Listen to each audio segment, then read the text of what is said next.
Bom dia a todos e obrigado por aguardarem. Sejam bem-vindos à videoconferência de resultados do primeiro trimestre de 2021 do Banco BMG. Meu nome é Danilo Herculano, sou o responsável pela área de Relações com Investidores do banco e hoje conosco temos a Ana Carina, nossa CEO, o Marco Antunes e o Flávio Neto, nossos vice-presidentes. Ressalto que para que possamos interagir melhor com vocês, estamos todos sem máscara, porém em segurança, seguindo todos os protocolos. Informamos que essa videoconferência está sendo gravada e a apresentação, acompanhada dos slides, será disponibilizada em nosso site de RI, www.bancobmg.com.br/RI. Depois da apresentação, iniciaremos a sessão de perguntas e respostas. As perguntas devem ser feitas por meio desta plataforma de webcast. Lembrando que o nosso material de divulgação já está disponível para download no nosso site, na aba Central de Resultados. Antes de prosseguir, gostaríamos de esclarecer que eventuais declarações que possam ser feitas durante essa videoconferência, relativas a perspectivas dos negócios da companhia, devem ser tratadas como previsões. Investidores e analistas devem compreender que condições gerais, condições do setor e outros fatores operacionais podem afetar os resultados futuros do Banco BMG e podem conduzir a resultados que diferem materialmente daqueles expressos em tais condições futuras. Assim, gostaria de passar a palavra para a Ana Carina, que iniciará a apresentação. Por favor, Ana, pode prosseguir. Obrigada, Danilo. Bom dia a todos. Bem-vindos à nossa primeira apresentação de resultados do primeiro trimestre de 2021, já no novo formato, por videoconferência. Começo a apresentação falando da nossa transformação na tela 2, reforçando a mudança, a transformação do Banco BMG para um banco completo. Tem dado um resultado muito positivo quando a gente observa o crescimento de clientes ativos, 30% do primeiro trimestre de 20 para o primeiro trimestre de 21.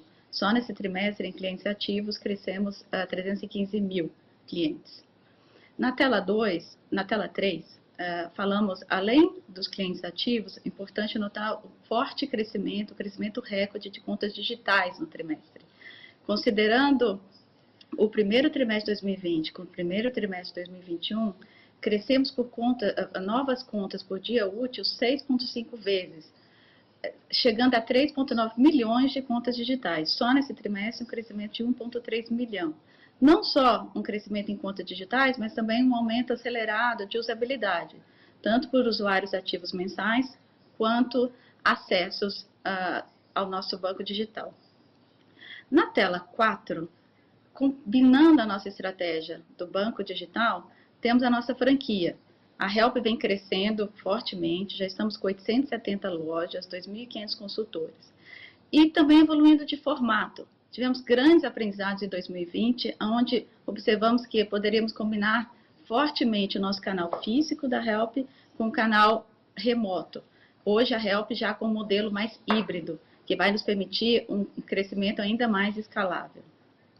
E reforçando, fechando bem a nossa estratégia Phygital, na tela 5, falamos como estamos complementando os canais, onde a gente complementa o canal Help, correspondente bancário, nosso canal digital, através de um comissionamento guarda-chuva, onde a gente garante a complementaridade desses canais, onde você pode crescer o canal digital sem canibalizar o canal físico, onde a gente enxerga a possibilidade de um canal alimentando o outro. Isso já tem dado resultado, já tem se provado muito bem. O canal físico já abriu 1,6 milhão de contas digitais e tem mais de 3 milhões ainda de clientes consignáveis podendo entrar neste canal no primeiro momento. Então, com isso, a gente combina não só um forte crescimento de clientes, um forte crescimento recorde de contas digitais e a melhor estratégia Phygital, onde os 3 canais têm incentivos comuns para o crescimento do banco. Com isso, eu fecho a abertura e passo agora a palavra para o Flávio Neto, que vai falar sobre os nossos negócios. Obrigada, Flávio. Obrigado, Ana. Bom dia a todos. É um prazer estar aqui com vocês novamente, fazendo a nossa apresentação de resultados.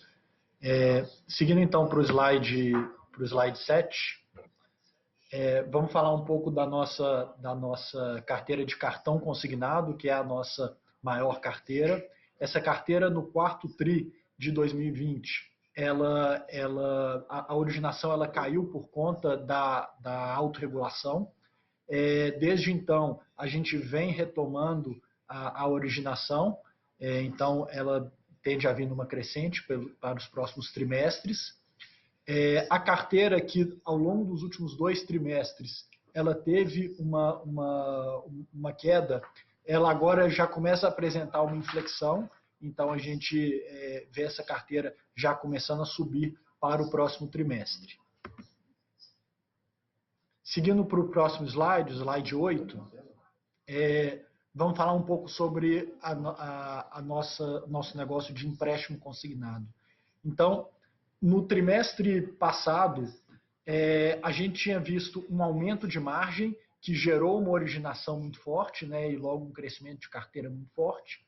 Nesse último trimestre, aconteceram 2 coisas, né? Primeiro, não só a gente não teve um aumento de margem como no tri passado, como teve uma queda de margem. Essa queda agora que já foi corrigida, uma vez que o governo aprovou a manutenção da margem a volta da margem de consignação para os 35%. Então, por isso, esse fator, aliado a uma maior qualidade e uma maior rentabilidade da nossa carteira, contribuíram para uma originação mais baixa e logo um crescimento também mais contido dessa carteira. Essa carteira ela vai continuar crescendo ao longo do ano, porém é um crescimento mais contido do que a gente está vendo no passado, e o principal fator aqui é a gente estar prezando sempre pela qualidade. Seguindo para o próximo slide, vamos falar um pouco sobre a nossa carteira de crédito pessoal. Essa é uma carteira que ela vem mantendo um patamar estável de originação, cerca de 172 milhões no último TRI. Porém, o que a gente está observando é que, devido a um menor índice de liquidação antecipada das operações, a gente vem conseguindo crescer essa carteira. E uma vez que a gente cresce essa carteira, quando vocês olham a linha da nossa inadimplência over 90, óbvio que essa linha acaba apresentando um resultado melhor. Ela sofreu um pouco no passado por conta da queda da carteira. Agora que a carteira volta a crescer, a gente vê essa linha novamente em queda. Seguindo para a próxima tela, tela 10, vamos falar um pouco da nossa operação de seguros. Essa é a nossa principal fonte de receitas não crédito no banco. Ela representou aí cerca de 106 milhões de prêmios emitidos ao longo do último trimestre. E aqui a gente vê ainda um amplo potencial de crescimento com uma baixa alocação de capital, crescimento tanto por upsell, a gente conseguindo aumentar os tickets dos produtos para os clientes que já consomem esse tipo de produto, quanto no cross-sell. A gente vê, por exemplo, nossa carteira de empréstimo consignado ainda com um cross-sell de produto muito baixo ali. A gente ainda vê hoje mais de 60% dos nossos clientes que não tem nenhum produto ativo de seguro. Então, tem um forte potencial de expansão. E só trazendo alguns números, a gente teve retorno de 5,1 vezes o capital investido nos últimos 12 meses. Então, como eu falei, é um retorno bem forte, um negócio que diferente do negócio de crédito, ele não é tão capital intensivo. Seguindo para a tela 11, vamos falar um pouco do nosso banco digital, e a Ana mencionou brevemente que a gente vem tendo um crescimento forte na abertura de contas. Foram mais de 1.200.000 contas abertas desde o último TRI até agora. Isso representa crescimentos relevantes nos nossos 3 grandes segmentos aqui que a gente divide, né? A gente apresentou de um TRI para outro crescimento de quase 15% nos clientes consignáveis do nosso banco digital, atingindo 1,6 milhão de clientes. Tem ainda outros 3 milhões que têm produtos consignáveis, mas ainda não estão no nosso banco digital. A gente apresentou um crescimento de 38% nos clientes que estão vinculados às nossas plataformas com os clubes de futebol. E esses clientes têm uma característica muito interessante, que eles são clientes que, dado o mesmo perfil de risco, eles apresentam uma qualidade muito melhor.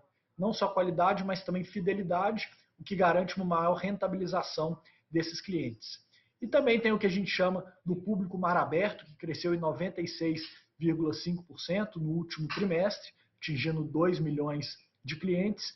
e que estão baseados ali na proposta de valor que a gente chama da conta positiva, que a gente vai falar mais um pouco em duas telas para frente.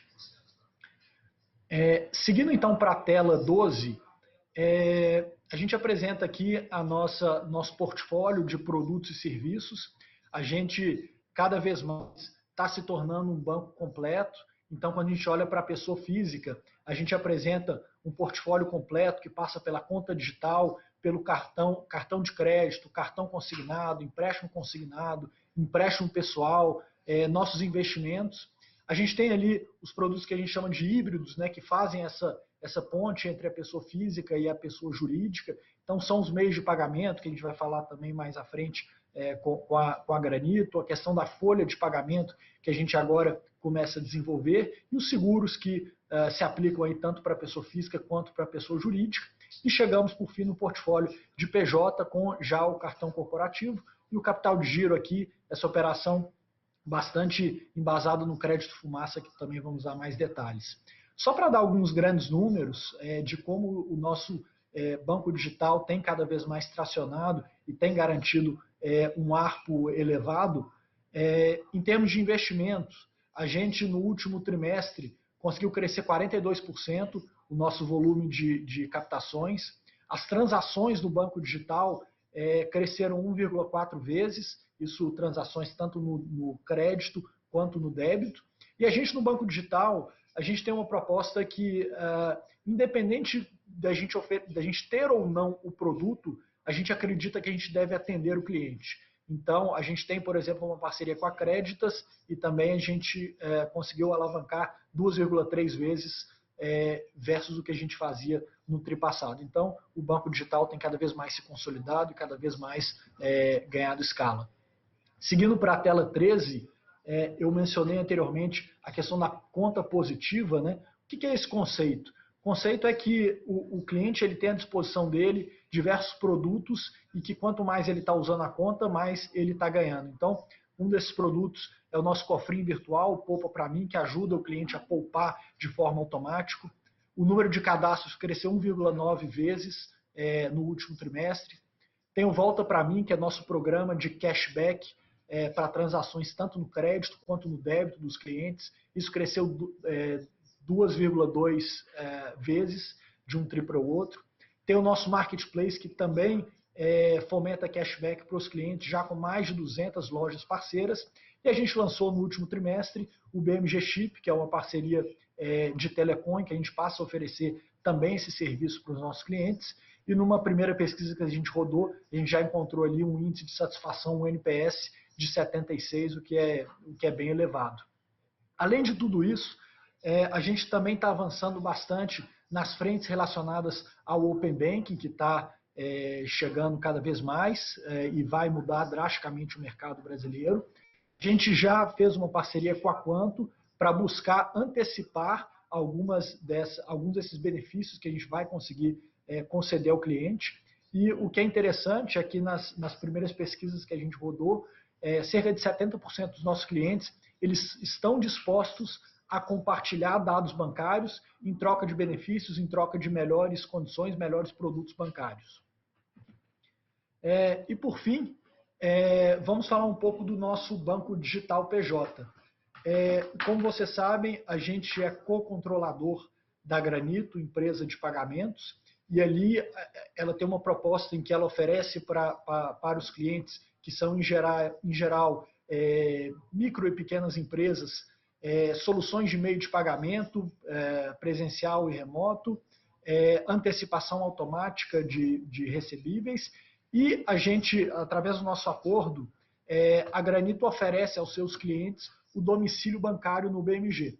E com isso, o Banco BMG entra e complementa essa oferta ainda mais, oferecendo ali o cartão corporativo, a folha de pagamento que faz o link com o banco pessoa física e também a antecipação dos recebíveis não performados, esse aí o famoso crédito PJ. Né? Só para dar uma ideia de dimensão que essa operação está tomando, a gente encerrou o último tri já com 196 milhões em carteira de antecipação de recebíveis de cartão de crédito, uma operação que tem uma uma margem adequada e com um risco bastante contido.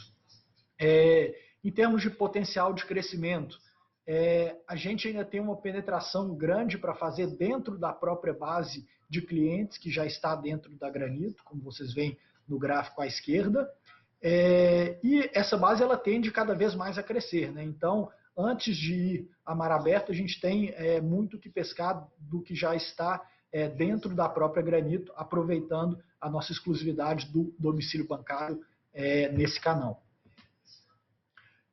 Com isso, eu encerro aqui a minha apresentação e aproveito para passar a palavra para o meu colega Marco Antunes para dar sequência na apresentação. Obrigado, Flávio. Dando continuidade, então, aqui à nossa apresentação, falando aqui dos resultados financeiros, dos destaques do primeiro trimestre de 21.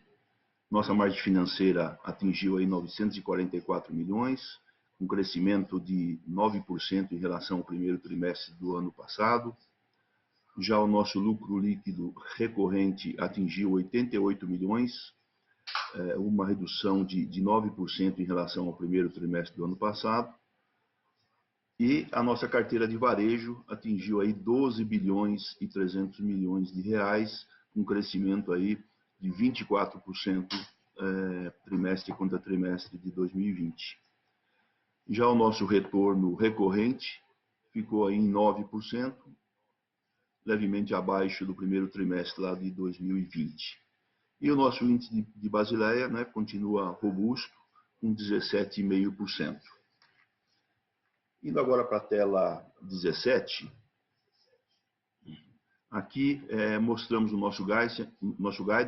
Um ponto, acho que importantíssimo e relevante para nós divulgamos o nosso guidance, né, no final do ano passado, e agora estamos entregando o primeiro trimestre e estamos efetivamente aí no meio do range do nosso objetivo. E ainda com umas notícias positivas, onde aí está indicado em verde aí na nossa tela, que é a questão de abertura de contas digitais, já foi aqui falado pelos meus colegas, e também a nossa alíquota de imposto de renda e contribuição social, ficou levemente abaixo do range, o que é bom também. Então, aqui é a entrega mostrando a resiliência do BMG no seu compromisso do guidance que fornecemos no final do ano passado. Indo para a tela 18, mostrando um pouquinho aqui o nosso desempenho das nossas carteiras.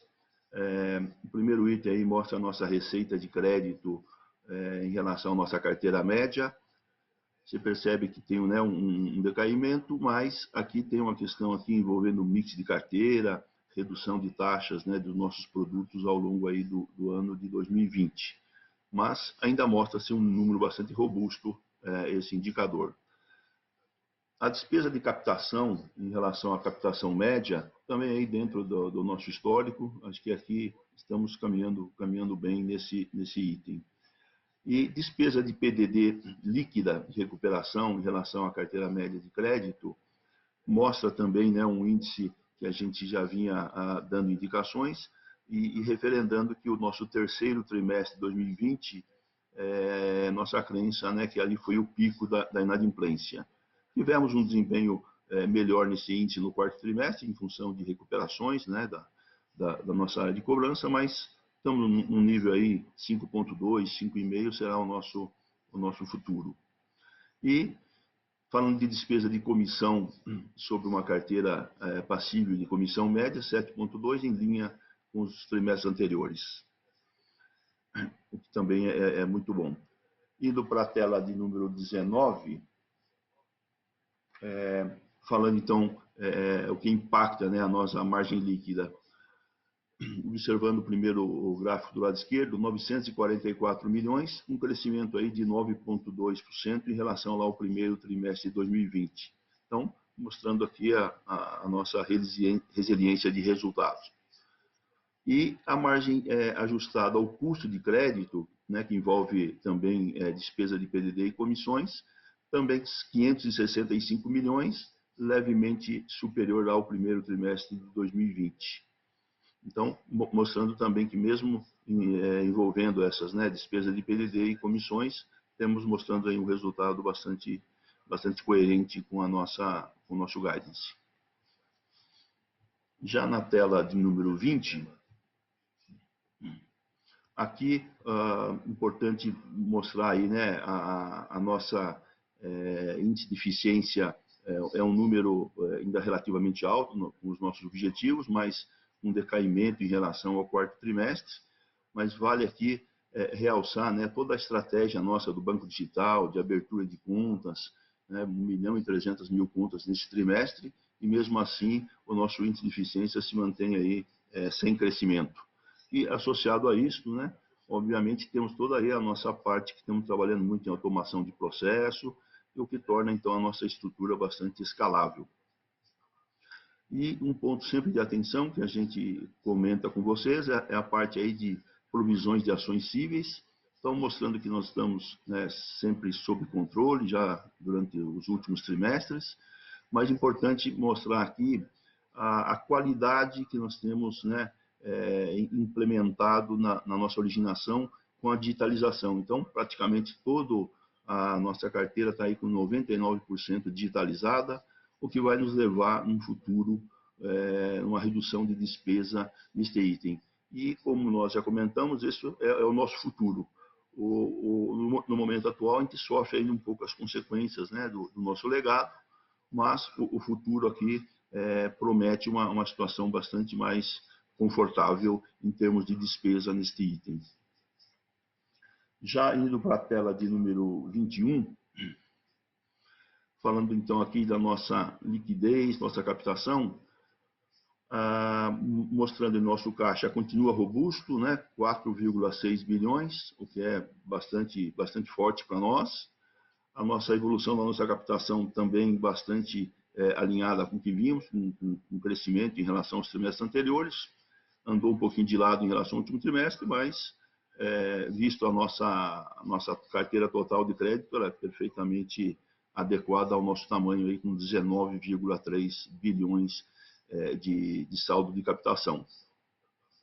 E nosso índice de capital continua robusto, como já comentei, 17,5%, e com a qualidade bastante forte do nosso capital principal. Já quanto ao payout, continua, né, nossa estratégia sempre de maximizar o pagamento de juros sobre capital próprio, visto o seu benefício fiscal. Nesse trimestre, 53%, né, bem acima do ano passado. O ano passado, só relembrando, tivemos uma limitação por parte do nosso regulador, então fomos no limite do permitido. Este ano já temos, né, a liberdade de fazer a maximização do juros sobre capital próprio. Primeiro trimestre com 53%. Acreditamos que devemos fechar o ano numa casa aí de 45%, um pouco abaixo de 53%, mas também bastante adequado e conforme o nosso guidance tem indicado. Então, com isso aqui, a gente encerra a nossa apresentação e vamos passar agora para perguntas e respostas. Obrigado, Marco. Iniciaremos agora a sessão de perguntas e respostas. As perguntas podem ser feitas e enviadas por meio desse chat nessa plataforma de webcast. E a nossa primeira pergunta vem do Vitor de Mello, Exame Invest Pro. Bom dia, Ana, Flávio, Marco, Danilo e time BMG. Muito obrigado pela oportunidade de fazer perguntas. Tenho duas perguntas. Podem comentar um pouco mais sobre o crescimento das contas digitais?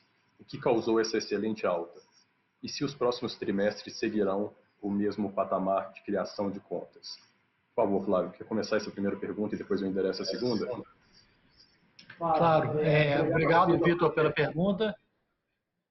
Vamos começar primeiro falando sobre as contas digitais. E o que a gente tem visto é cada vez mais o nosso banco digital ganhando maturidade, cada vez mais o público se engajando com a nossa conta, e a gente de fato atingiu aí um recorde de 20 mil contas, mais de 20 mil contas abertas por dia.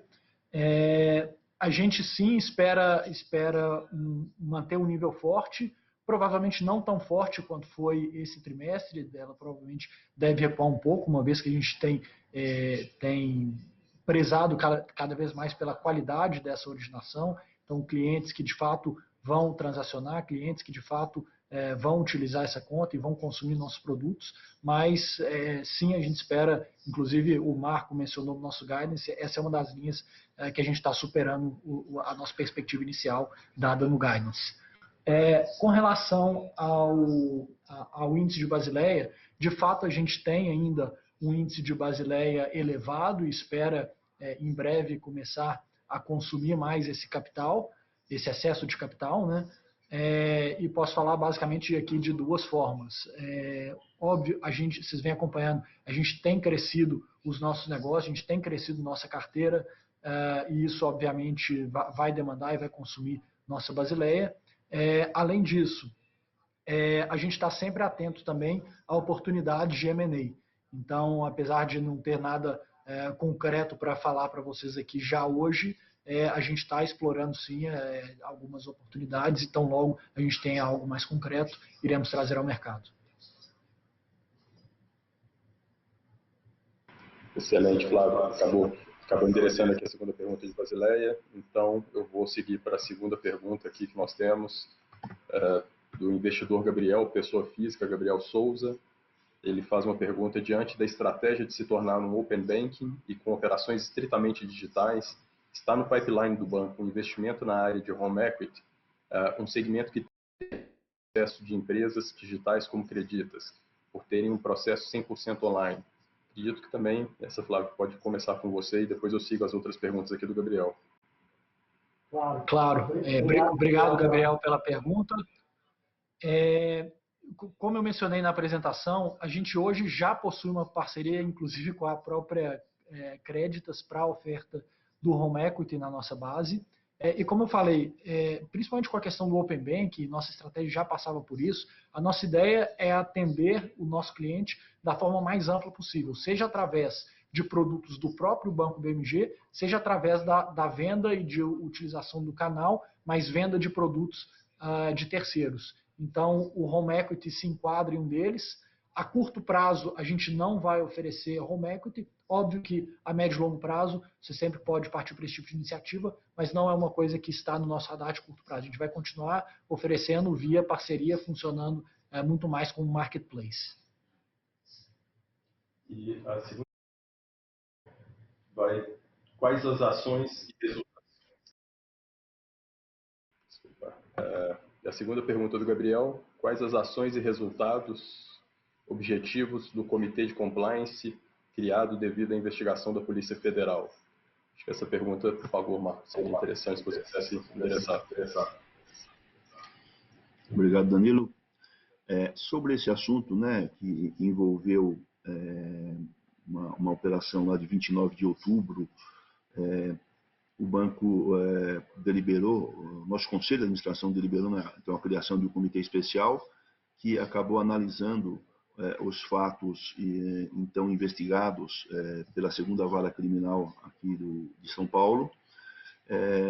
Nós, quando divulgamos já no nosso fechamento do ano, tudo que foi analisado, dado os itens investigados, não foram encontrados, né, crime contra o sistema financeiro nacional, crime contra a lavagem de dinheiro ou de corrupção em todos os acervos que foram analisados por esse comitê especial independente, né, que não teve, né, nenhuma correlação com a parte da administração do banco. Então, os achados foram no sentido de melhorias e oportunidades nos nossos controles internos, e nós tomamos providências nesse sentido, já desde o final do ano passado. Contratamos uma empresa, né, de auditoria para nos apoiar em toda essa revisão dos nossos controles internos de compliance, e estamos em processo de implementação de toda essa oportunidade, envolvendo inclusive todo o nosso chama aqui refazimento, né, do nosso processo de compras, do nosso processo de análise de fornecedores, e com isso nós estamos já concluindo toda essa implementação o que torna o banco muito mais forte nesse sentido de compliance, controles internos e análise de fornecedores. Bom, o Gabriel tem mais uma pergunta aqui, que eu também gostaria de endereçar para o Marco. Marco, qual é o principal fator que você atribui para a queda de lucro recorrente e ROI nesse trimestre? Nesse item, acho que temos que analisar assim, uma série de conjunturas, né? Em especial se eu comparo lá com o primeiro trimestre do ano passado. Então, nós temos que lembrar, né, que ao longo do ano nós tivemos, né, um exemplo é a redução da taxa do nosso cartão de crédito consignado. Então, isso tem uma correlação forte no resultado quando eu comparo esse primeiro trimestre de 21 com 2020. E, além disso, nós temos que esclarecer a parte que nós temos de todo o investimento nosso no banco digital. Então, estamos investindo fortemente com isso, né? O resultado acaba levemente impactado, né? Se você vê, foi uma queda relativamente pequena. E quando a gente olha alguns outros índices nossos, e até comentei lá sobre o índice de eficiência, por exemplo, manteve sob controle, mesmo né, com essa forte abertura de contas que tivemos nesse primeiro trimestre. Então, o nosso próprio guidance, né, indica um retorno levemente maior do que esse primeiro trimestre, né, um pouco em torno de 10% ao ano para esse ano de 21. E lembrando também que nós demos um direcionamento lá para 2023, né, onde nós temos uma perspectiva já bem superior do nosso ROI. Então, aqui é uma questão envolvendo os nossos produtos efetivamente e os nossos investimentos no banco digital para essa leve queda aqui nesse momento. Excelente, Marco. Muito obrigado. E vindo para a nossa próxima pergunta, do Ricardo Peixinho, da Tagus. Qual é a explicação para o aumento das provisões de crédito para liquidação duvidosa, tanto em relação ao quarto trimestre de 2020, quanto ao primeiro trimestre de 2020? Frisando que a maioria dos bancos está reduzindo as provisões, dado que a inadimplência foi menor que o esperado. Dito que você possa endereçar também essa pergunta, Marco. Não, primeiro, quando você compara aí com outros bancos, lembrando, né, no ano passado, a maioria dos bancos fizeram provisões adicionais no primeiro trimestre lá de 2020. Nós não fizemos. Nós temos uma característica diferente, né? A grande parte dos nossos produtos são consignáveis, né? Onde a gente tem, vamos chamar assim, a inadimplência de maneira pulverizada e de uma maneira diferente aí de outros bancos. Então, com isso, nós temos um ponto importante também, que nós temos um seguro na nossa carteira. Isso nos ajuda também. Obviamente que a pandemia, né, do ano passado, a gente teve um pico lá de inadimplência no terceiro trimestre, que a gente viu e acompanhou e estavam estimando que fosse acontecer e que ela foi um pico realmente. No quarto trimestre, nós tivemos mais sucesso aí em recuperação de crédito e agora, no primeiro trimestre, voltamos numa normalidade, né, desse percentual que a gente divulgou aí de 5,2% sobre a carteira. A gente entende que está bastante sob controle, o nosso nível é em torno disso mesmo, a nossa inadimplência. Lembrando, né, que nós temos produtos que temos uma inadimplência bem mais alta, né, o Flávio mostrou na apresentação dele. Quando você olha lá o nosso produto de crédito emergencial, né, esse índice vai para 30%. Mas nos consignáveis, né, esse índice é bem menor, vem na casa dos 3,5%. Então, a média da nossa carteira em 5,2% está sob controle e bastante analisada por nós, acompanhada. E lembrando que essa questão das margens consignáveis é uma fortaleza que nós temos na nossa carteira. Excelente, Marco. Excelente. Vindo aqui para a nossa próxima pergunta, Homero Santos, da GDP Investimentos. No primeiro trimestre de 2021, o BMG obteve um lucro líquido maior que todo o lucro líquido do ano de 2019 do Banco Inter. Vocês pensam em diminuir a margem líquida para acelerar o crescimento do banco como um todo? Gostaria também que falassem um pouco sobre a estratégia das lojas Help. Pretendem acelerar a expansão, visto que temos menos de 900 lojas no Brasil e temos mais de 5.000 municípios? planos para colocar pelo menos uma loja Help em cada município? Acredito que o Flávio possa endereçar bem essa pergunta. Obrigado pela pergunta, Homero. Começando então sobre o lucro líquido e a questão da expansão e como é que isso afeta, né? Eu acho que o principal efeito da expansão, que obviamente é custosa, mas ele não bate diretamente na margem, né? Ele bate muito mais no índice de eficiência, que você tende a trabalhar com um índice de eficiência um pouco mais elevado por conta da expansão. E óbvio que se você olha para o nosso resultado hoje, a gente poderia estar com um índice de eficiência mais baixo em detrimento dessa expansão, poderia. Então, isso é uma coisa que já está acontecendo, né? Essa expansão de 20 mil contas por dia, isso não veio gratuitamente, óbvio que isso bate no nosso índice de eficiência, que está lá em 58, e a gente provavelmente vai continuar trabalhando em patamares um pouco mais elevados, enquanto a gente estiver nesse ritmo de crescimento que a gente vem.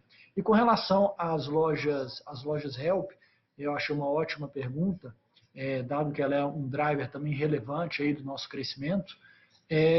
A gente está, sim, numa estratégia de expansão de lojas Help. A gente entende, sim, que a gente ainda tem bastante espaço para expandir. Isso não necessariamente, você fez uma pergunta se faz sentido pensar, dado que tem 5 mil municípios e só tem 900 lojas, se é uma loja Help por município. Não necessariamente, tá? A gente vem pensando em diversos modelos. A gente tem hoje lá o modelo standard da lojinha com 3 consultores e um supervisor. A gente tem pensado em modelos pocket, que seriam lojas menores que podem ser abertas em regiões talvez de um menor potencial, em cidades menores, e inclusive também soluções remotas, né? Soluções de atendimento remoto, que aí você consegue em qualquer município de 5 mil pessoas, você conseguiria estar presente atendendo esse cliente. Então, sim, a gente vai continuar expandindo a Help, independente do modelo de atuação.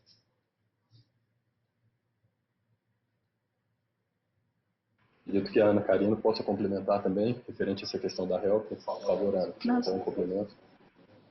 Só queria reforçar o ponto que o Flávio falou, acho que é uma excelente pergunta. A gente fala muito da nossa estratégia Digital, e o braço Help é importantíssimo dentro dessa nossa estratégia. Então, quando eu falei no início da apresentação, a gente está fortemente evoluindo por diferentes modelos que têm funcionado muito bem, já até testados. Então, são modelos que, tanto com a loja original, você pode aumentar muito o raio de atuação, e com isso você consegue, em algum momento vai chegar, sim, em todos os 5 mil municípios, nesses diferentes modelos, ou lojas menores, como essa Pocket, combinada com o modelo híbrido, que é a distância, também chegando em lugares bem remotos. Então, com isso, nosso braço Help é um braço importantíssimo da nossa estratégia, e a gente, neste ano, já está implementando esses novos formatos, que eles vão ter bastante aderência. Só queria reforçar com esse ponto. Isso complementa com o nosso terceiro canal também, que é o nosso canal de correspondente bancário. Excelente, Ana. Muito obrigado pelo complemento. E o Homero tem mais uma pergunta. Se o BMG tem planos para expandir a plataforma de investimentos, adicionando ações, fundos de ações, fundos multimercados e etc.